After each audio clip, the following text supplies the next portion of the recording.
Pentingnya meraih kepercayaan seseorang. Memori atau kenangan biasanya muncul kembali dalam pikiran kita jika tanpa disadari kita berada di tempat yang mirip dengan peristiwanya. Misalnya, Anda pernah menyatakan cinta di bawah pohon selagi cinta pertama di masa SMA dulu yang ternyata ditolak. Begitu suatu hari 20 tahun kemudian, Anda melihat atau merasakan suasana yang mirip dengan suasana itu, memori Anda tahu-tahu mengeluarkan data yang membuat Anda terkenang dengan cinta pertama dan tolakan pertama tersebut. Hebatnya lagi, memori tersebut ketika muncul justru seringkali membawa kebahagiaan. Percayalah, walaupun Anda mengingat patah hati pertama 20 tahun yang lalu, Anda tetap saja mentertawakan atau tersenyum-senyum sendiri mengenang peristiwa tersebut. Kisah lain, mungkin suatu hari Anda sedang berjalan dengan pasangan Anda di kendaraan, misalnya di mobil. Tiba-tiba ada lagu di radio favorit Anda yang mengingatkan Anda akan peristiwa menyakitkan. Mungkin Anda pernah diputusin mantan dan lagu itu menjadi latar ketika peristiwa terjadi. Percayalah, walaupun saat itu Anda sedang membicarakan topik lain dengan pasangan Anda, otak Anda tanpa komando akan cepat bisa membuat memori tersebut keluar. Tanpa diperintah, tangan Anda membesarkan volume suara lagu tersebut sambil berkata, lagu bagus nih, aku suka. Namun, kita semua tahu bahwa memori Anda sedang berada di masa lalu yang mungkin tragis, tapi indah dikenang. Lalu, di hati kecil Anda mulai nakal, bertanya-tanya apa kabar si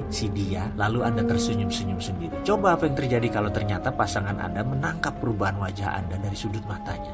Sisa cerita ini Anda sendiri yang melanjutkannya ya, karena pasti beda-beda reaksinya pasangan Anda. Saya pun saat ini sedang masuk ke zona memori tersebut. Saya teringat ketika dulu masih di Balikpapan, sewaktu di SMP, ada seseorang mendekati saya di kelas. Dia memberi saya sebuah prakarya sekolah yang menurut saya bagus sekali, yaitu logo pendidikan Indonesia Tut Wuri Handayani dibuat dari triplek yang digergaji olehnya. Mungkin Anda tahu, gergaji triplek berbentuk U, seperti celurit yang ada mata gergaji tipis menyambung kedua ujung U tadi. Cara menggunakan gergaji itu dengan tangan dan sisi ujung U yang lainnya ada di ketiak Anda. Sulit sekali melakukan pekerjaan dengan gergaji U tersebut karena bisa putus mata gergajinya yang seperti kawat tipis. Jadi ketika mendapat hadiah pekerjaan tangan tersebut, saya benar-benar terkesan. Seorang anak SMP melakukan pekerjaan itu mungkin bisa makan waktu bulanan karena triplek Tut Wuri Handayani itu ukurannya besar, hampir 1 meter. Semua huruf, semua lekukan, gambar sayap, semua digergaji dengan halus. Sewaktu menerima hadiah tersebut, saya ucapkan terima kasih kepada pemberinya. Dia Ben Hur Panjaitan. Saya sebenarnya tidak terlalu kenal dia, namun kalau pulang sekolah kami sering satu jalan dan dia tiba di rumahnya terlebih dahulu. Dari jalan raya masih masuk ke gang. Mobil tidak masuk, hanya motor. Kami beda kampung, dia lebih dekat ke sekolah. Ketika 10 tahun berlalu, saya sedang mengunjungi sebuah lokasi di Desa Colo, Kudus. Ada sekolah mirip dengan bentuk sekolahan SMP Negeri 1 Balikpapan di sekolah saya. Dulu tiba-tiba memori tentang Ben Hur terbersit di kepala saya. Yang kepikiran adalah apa yang dimaksud dengan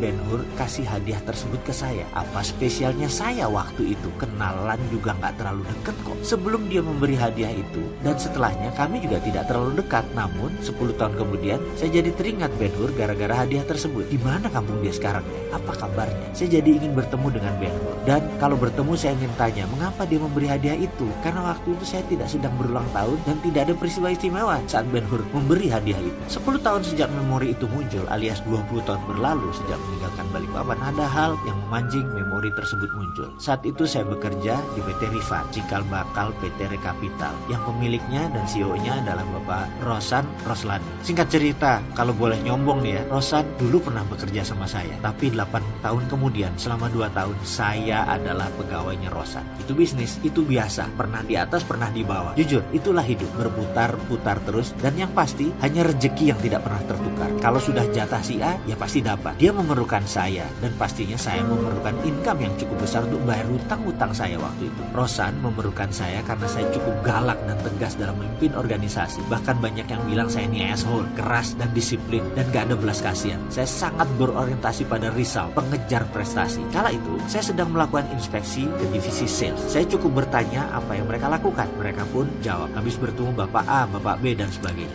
Maka saya bilang, coba telepon mereka lagi, bilang saya ingin bicara. Mereka yang bohong atau tidak melakukan prospecting pasti panik. Beberapa orang tertangkap tangan bohong dan saya nggak panjang lebar, Anda keluar. Dan begitu juga ketika saya berbicara dengan Bapak A atau Bapak B, ternyata mereka ketemu atau benar-benar mereka ketemu, ya selamatlah posisi mereka. Sekali lagi, kalau mereka tidak bertemu atau tidak berkomunikasi, bahkan tidak mengerti produk perusahaan kami, tanpa pandang bulu, saya pun bilang ke sales tersebut, sebaiknya kamu mengajukan surat resign sekarang daripada saya pecat. Kondisi kamu jelek di luaran. Saya tahu itu kejam sekali, tapi begitulah saya dulu. Kemudian sampailah saya sebuah meja, lalu saya tanya kepada seorang sales bernama A. Saya nggak sebut namanya ya, tapi ini benar. Mana kartu nama orang yang kamu prospek hari ini? A dengan perlahan menyerahkan setumpuk kartu nama kepada saya. Ini Pak.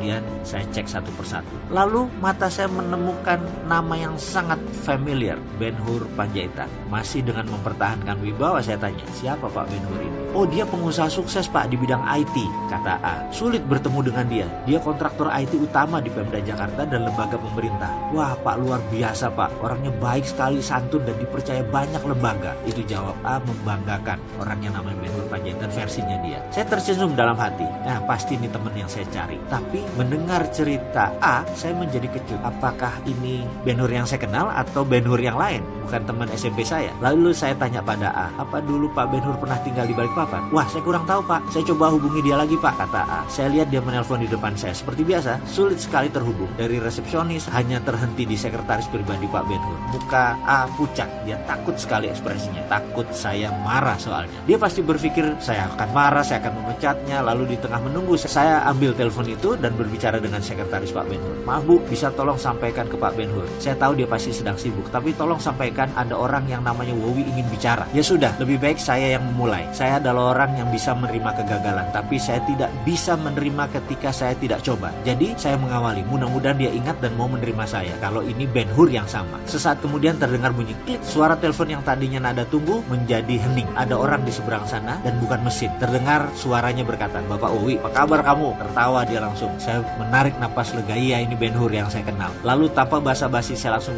bertanya kapan dia ada waktu untuk bertemu. Dia jawab, hari ini juga bisa, jam makan siang, bagaimana? Ketika tiba di kantornya di Bilangan Jakarta Selatan, ratusan monitor komputer IT berjajar dengan pegawai yang jumlahnya ratusan. Rasanya bisa dikatakan bahwa dia adalah satu raja IT di Indonesia. Bahkan di tahun itu organisasinya mengurus cyber security dan cyber defense lembaga pemerintahan. Perusahaannya sudah kelas dunia secara teknis. Begitu ketemu, untuk menuntaskan rasa penasaran saya pun bertanya mengapa dia memberi hadiah itu dulu kepada saya. Lalu dia jawab, Wi, gue lihat lo orangnya lain, gak banyak omong, mata lo menunjukkan lo orang kreatif, gue tahu lo bakal jadi orang sukses. Jadi kalau gue gak punya apa-apa di kemudian hari, pasti gue butuh lo. Jadi akhirnya saat itu gue memutuskan bahwa gue harus ambil hati lo, katanya. Lalu dia melanjutkan, walaupun mungkin kita dulu orang biasa-biasa saja, gue sudah bisa bayangkan jalan hidup lo ke depan. Dan lo tahu, Wi, puluhan orang gue invest seperti lo di masa kecil dulu, dan investasi gue gak ada yang salah, semua benar, semua pada sukses, termasuk semua pekerjaan yang gue dapat, gue panen dari tebakan gue membaca masa depan sahabat-sahabat gue dulu. Mendengar cerita itu saya menjadi terdiam. Seorang yang santun dan pandai hati ini memang benar apa yang dikatakan dan dilakukannya. Berinvestasilah untuk mendapatkan